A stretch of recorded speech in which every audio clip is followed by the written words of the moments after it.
My ungrateful brother insulted my wife's cooking and I refused to pay for his dinner. Then he came back drunk and said, "Hey Reddit, I'm really torn about a situation that happened last night, and I could use some outside opinions." For some background, I'm Mark, 34M, married to my wife Lisa, 32F. We've been together for almost 8 years now, and married for 3. We both have pretty demanding jobs, but Lisa still loves to cook when she gets the chance, and she's honestly amazing at it. Cooking has always been a way for her to unwind and express herself, so I've always appreciated the effort she puts into it, even if I'm not the world's biggest foodie. Now, the main issue is with my younger brother, Jake, 28M. He's been going through a rough patch recently after a bad breakup and losing his job, so we've been trying to help out however we can. Lisa and I invited him over for dinner a few nights ago, just to check in and offer some support. We hadn't seen him in a while, and I knew he could use a distraction. I thought things were going okay at first. We all sat down at the dining table, and Lisa served one of her specialties, chicken cacciatore. It's one of her favorites, and she spent a good couple of hours prepping it after getting home from work. But as soon as Jake took his first bite, he made this weird face and put his fork down. He didn't say anything at first, just sort of pushed his food around on the plate. So I asked, "Hey, is everything alright?" And that's when he sighed and said, "Honestly, this tastes kinda bland. Is this one of your usual recipes, Lisa?" Lisa went quiet, and I could tell she was embarrassed. I tried to lighten the mood by saying, "Come on, Jake, she made this just for you. Maybe your taste buds are off tonight." But Jake kept going, saying stuff like, "I'm just used to better seasoning and I guess I've been spoiled with better food in the past." It felt like he was deliberately being a jerk, and Lisa's face fell. I could see her forcing a smile, but her eyes had that hurt look. She mumbled something about getting dessert, but when she left the table, she barely looked at either of us. I was fuming at this point, but I wanted to give Jake the benefit of the doubt. He'd been through a lot recently, and I figured maybe he was just in a bad mood. I said, "Dude, what's your problem? She worked hard on this." Jake just shrugged and said, "I'm just being honest." "Isn't that what you always told me to be? Honest?" I took a deep breath, trying not to snap. I've always tried to be honest with him, but this just felt mean-spirited. Still, I let it go and decided to change the subject. After dinner, Jake stayed for another hour or so, but the atmosphere was off. Lisa barely said anything, and Jake seemed oblivious to the fact that he'd ruined the night. When it was time for him to leave, he casually mentioned that he'd left his wallet at home and asked me to cover his dinner at the Italian restaurant we had planned for later in the week. I'd invited him out for a guys' night as another way to cheer him up, but at that moment, I couldn't believe the nerve he had to ask. Without really thinking, I told him no. I said, "Look, I'm not going to pay for your meal if you can't even show some basic respect to my wife. You basically insulted her cooking all night." Jake looked stunned, like I'd slapped him or something. "What's the big deal?" he asked, his tone shifting from confused to defensive. "I was just being honest, like you always say." "Yeah, there's a difference between honesty and being rude," I shot back. "Lisa made dinner for you, and instead of being grateful, you tore her down. Now you want me to reward that by paying for your night out?" Jake got really quiet. Then he muttered something about how I'm always choosing Lisa's side and how he felt like I didn't have his back anymore, especially after everything he's been through. He left in a huff, slamming the door behind him. I sat there, feeling this mix of anger, guilt, and confusion. I didn't want to escalate things, but I also felt like I needed to stand up for Lisa. When I went to check on her in the kitchen, she brushed it off and said, "It's fine, don't worry about it." But I could see she was hurt. She didn't make eye contact and kept busying herself with dishes that didn't really need washing. I'm stuck, Reddit. On one hand, I feel like Jake was out of line and needed to hear that. But on the other, maybe I overreacted by refusing to pay for his dinner next week? He's going through so much already, and I don't want to add to his stress. I've always tried to support him, but did I go too far this time? Was I the asshole for refusing to pay for his dinner, or was I right to draw the line after he disrespected my wife? I don't know what to do next. It's been a few days since that dinner, and things have gotten even more awkward between me and Jake. He hasn't called or texted me back, which is unusual. I tried reaching out a couple of times, just a simple "Hey, how are you?" or "Do you want to grab a coffee?" But he's left me on read. I even swung by his place once, but he didn't answer the door. It's frustrating, but more than anything, it just makes me feel guilty. I keep replaying the conversation in my head, wondering if I should have handled it differently. Lisa, on the other hand, has been putting on a brave face, acting like nothing's wrong. I can tell she doesn't want me to worry, but I know her well enough to see that the situation hurt her more than she's letting on. Last night, we had a quiet dinner, and I finally decided to bring it up. "Hey, I've been thinking about Jake. You know, maybe I should apologize to him?"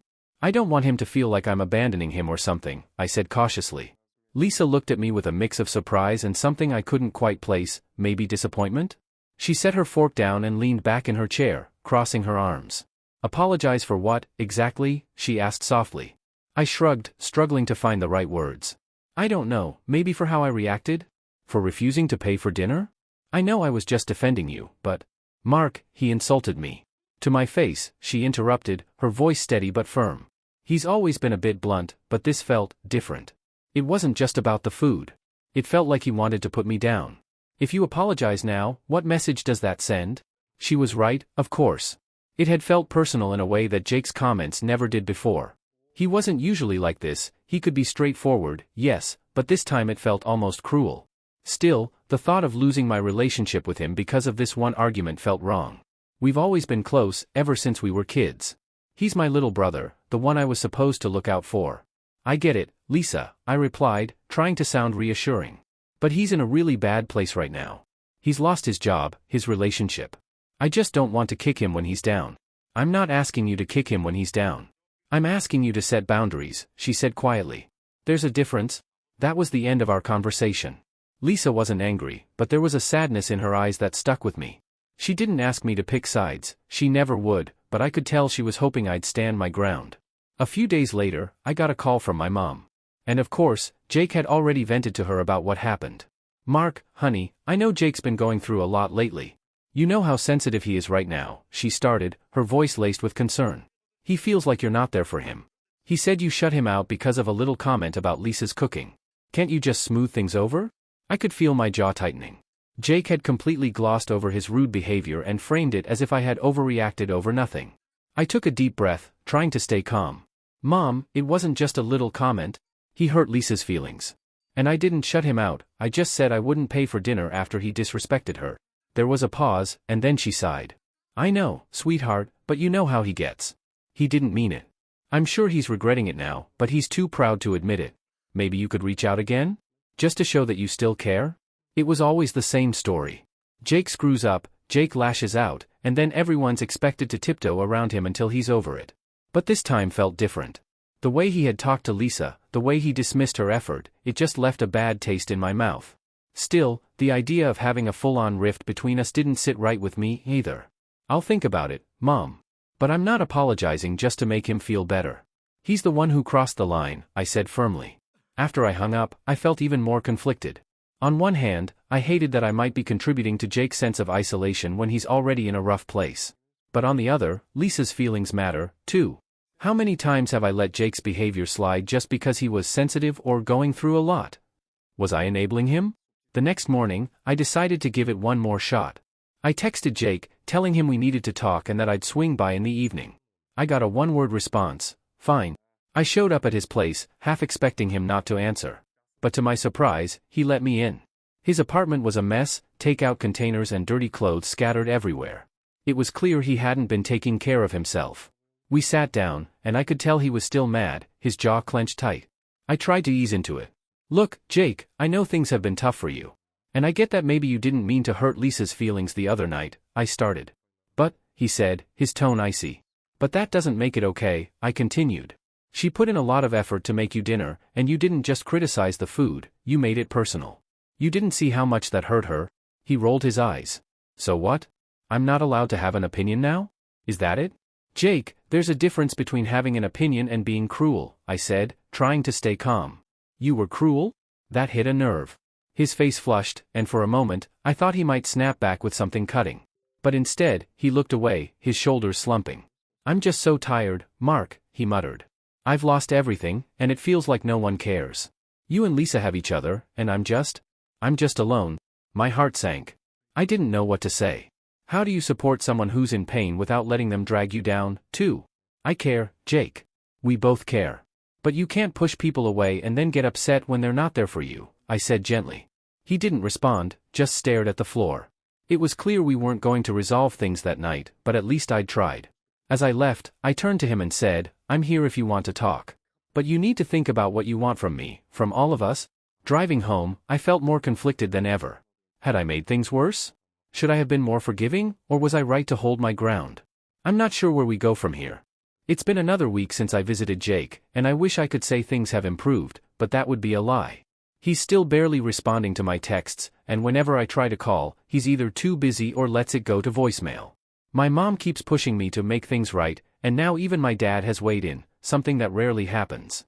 Dad called me the other night, which is unusual in itself. He's always been more of a hands-off kind of parent, the type to let us work out our own issues without getting too involved. But I guess Jake's silence must have worried him enough to step in. "Mark, your mom's worried sick about Jake. She says he's hardly eating, and he's been shutting himself in his apartment for days. I know you two had a spat, but maybe it's time to let it go," he suggested, his voice heavy with concern. "It's not just a spat, Dad. He was out of line with Lisa, and I can't just pretend that didn't happen," I argued. "It's like everyone's expecting me to ignore how he acted just because he's upset. Your mom and I know he was rude, but he's struggling right now. Maybe he doesn't know how to ask for help. He's your brother, Mark. At the end of the day, family's what you've got," Dad said quietly. His words hit me hard. It's not like I didn't understand where he was coming from. I knew Jake was in a rough spot. I could see how alone he felt. But what about Lisa?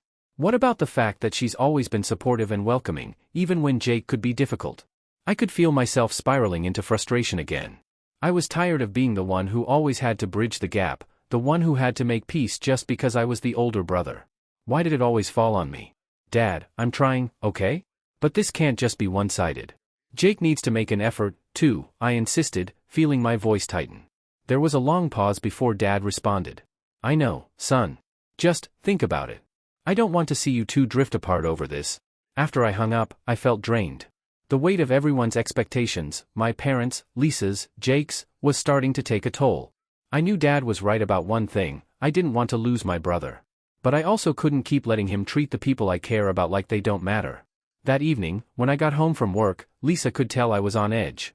She gave me a small smile as I dropped my bag by the door, but I could see the concern in her eyes. "Rough day?" she asked softly. "Yeah, you could say that. My dad called. He's worried about Jake.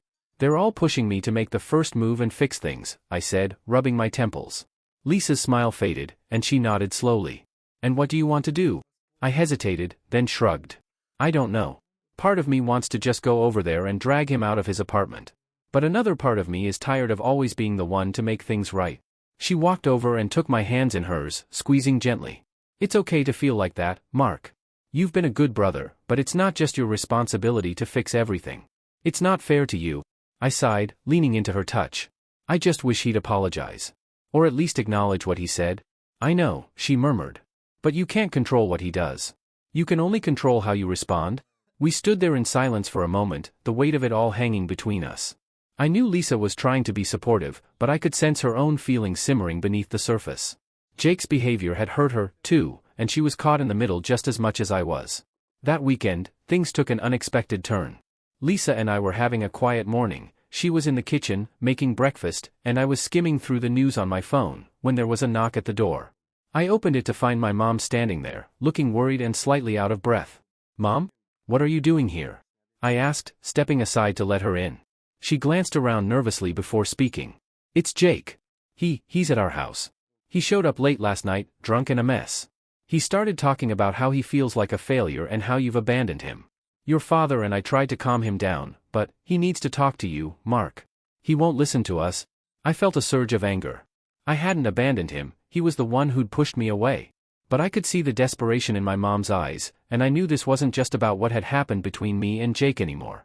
"Okay, I'll come over. Let me just," I glanced at Lisa, who was watching quietly from the kitchen doorway. "I'll be back soon, all right?" Lisa nodded, giving me a small, encouraging smile. "Go. Do what you need to do." I followed my mom to the car, my mind racing. When we arrived at my parents' house, I saw Jake's car parked out front, his head slumped against the steering wheel. I took a deep breath, steeling myself for whatever was coming. "Jake," I called gently as I approached the car. He looked up, his eyes bloodshot and filled with a mix of anger and sadness. "What do you want?" he muttered, his voice thick with emotion. "I want to talk," I said firmly, opening the passenger side door and sliding in. "Let's figure this out." Jake stared at me for a long moment, then let out a bitter laugh. "Figure what out? How I'm a screw-up? How everything's falling apart?" "No," I said softly. "About us.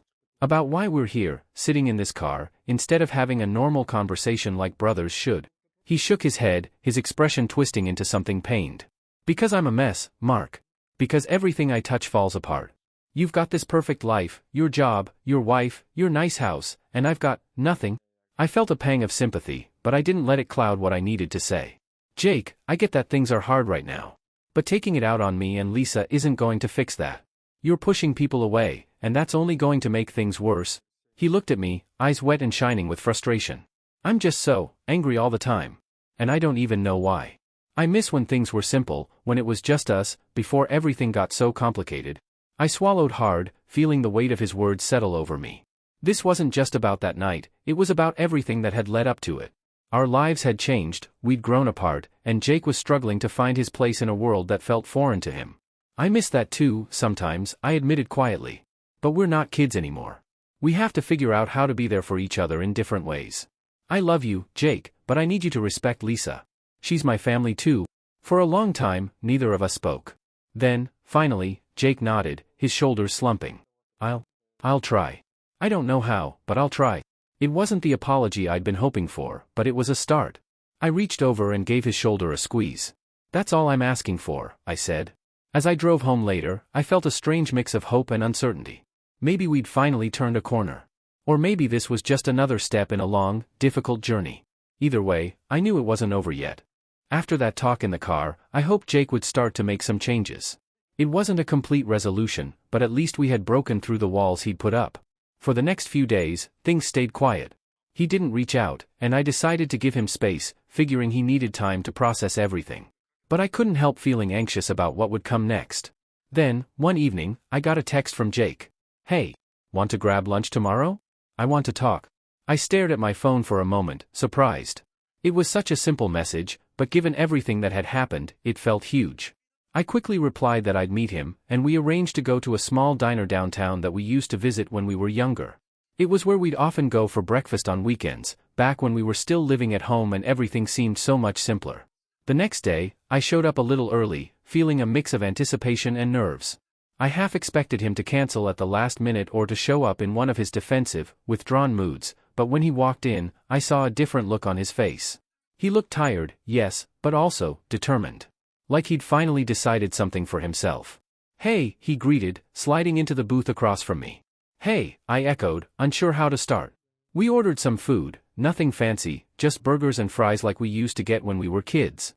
For a while, we talked about inconsequential things, the latest movies, some mutual friends, small talk that felt almost normal. Then, as we were finishing up, Jake took a deep breath and put his fork down. Listen, Mark, I've been doing a lot of thinking since that night, he began. And I know I screwed up. I shouldn't have said what I did about Lisa. I was a jerk, and I'm sorry. I looked at him, genuinely taken aback. It was the apology I'd been waiting for, but I could see that it wasn't easy for him to say. Jake's pride had always been his armor, and admitting fault wasn't something he did lightly. Thank you for saying that, I said carefully. It means a lot, Jake. To me and to Lisa. He nodded, but then ran a hand through his hair, looking frustrated. It's just. I don't know, Mark. I'm so angry all the time. Not just with you or Lisa, just everything. It feels like I'm watching everyone else move forward while I'm stuck in the same place. Like I can't get my head above water, no matter how hard I try. Hearing him admit that hit me like a punch to the gut. I'd been so focused on how his behavior was affecting me and Lisa that I hadn't really considered the depth of what he was going through. Jake, I had no idea you were feeling like this, I said softly. I mean, I knew you were struggling, but I didn't realize it was this bad. He shook his head, letting out a humorless laugh. Why would you? I've been pushing everyone away, acting like a complete jackass. I've been so focused on what I've lost that I couldn't see what I was doing to the people who actually care about me. I reached across the table and put a hand on his arm. It's not too late to change that. But it's going to take work, Jake. And I can't be the one to do it for you. I know, he whispered, staring at his half-eaten food. I don't expect you to. I guess. I just wanted you to know that I'm sorry. I really am. And I'm going to try to be better. For you, for Lisa, for myself. I squeezed his arm gently, feeling a swell of relief and hope that I hadn't felt in a long time. That's all I needed to hear, Jake. Just try, and we'll be here for you. He nodded, and for the first time in a long time, I saw a glimmer of something I hadn't seen in him for months, determination. Maybe even a bit of hope. We spent the rest of the lunch talking about more serious things, his plans for getting back on his feet, how he was considering talking to a therapist, and what kind of jobs he was thinking about applying for. It wasn't a miracle solution, but it was a step in the right direction. When we finally parted ways, I felt a sense of cautious optimism. Jake wasn't magically healed, and I knew there would still be bumps in the road, but at least we'd started to rebuild the bridge between us. He'd apologized, genuinely, and seemed to understand that he needed to make some changes. For the first time in a long while, I felt like we might actually be able to move forward as brothers, without all the resentment and hurt that had been building up between us. That evening, I shared everything with Lisa. We were sitting on the couch, and I recounted the whole conversation, the apology, the talk about his struggles, and his commitment to getting help. Lisa listened quietly, nodding occasionally, her expression thoughtful. "I'm glad he apologized," she said softly when I finished. "I know it wasn't easy for him, and I appreciate it. But I also need to be honest with you, Mark. I'm still hurt by what he said, and I think it's going to take me a little while to really trust that he's changing." I reached for her hand, squeezing it gently. "I understand. And I'm not asking you to just forgive and forget. This is going to take time, for all of us." She nodded, her eyes meeting mine with a mixture of warmth and lingering sadness. "I just want us to be okay. I want our home to be a place where we both feel safe and respected. We will be, I promised. I'm going to make sure of it." A couple of days later, Jake reached out to Lisa directly. He sent her a long text, apologizing again for what he'd said and acknowledging how it must have made her feel. He told her he didn't expect her to forgive him right away, but that he wanted to earn back her trust. I watched Lisa read the message, her eyes scanning the words carefully. Then, she looked up at me and sighed. "I'm glad he said all this," she murmured. "I am. But I need to see it in his actions, not just his words." And she was right. Words were a start, but they weren't enough. Jake would have to show through his actions that he was serious about changing, about being better. The next few weeks were cautious, to say the least. Jake started making an effort to reach out more, to ask about Lisa's day, to genuinely show interest and appreciation. He even brought over a small bouquet of flowers one evening, a quiet, understated gesture to show he was sorry. Lisa accepted it with a gentle smile, but I could tell she was still holding back, still guarding herself from being hurt again. There were no big dramatic changes, no sweeping emotional breakthroughs. But little by little, things started to shift. The tension eased, and the conversations got a bit more comfortable. Jake even joined us for dinner one night, bringing a homemade dessert he'd put together as a kind of peace offering. "It's not as good as yours, Lisa, but I wanted to try," he said sheepishly as he handed over the dish. Lisa laughed softly and thanked him, and for the first time in what felt like forever, there was a genuine, easy warmth between the three of us. "It's not perfect. I'm not sure it ever will be. But I think we're finally on the right path, one where we can be a family again, without the unspoken resentments and lingering pain." I guess I just want to ask, Reddit, have any of you gone through something like this? How do you rebuild relationships after so much hurt? I feel like we're moving forward, but I'm worried things could slip back if we're not careful. I could use any advice or experiences you might have to share. Thanks for listening.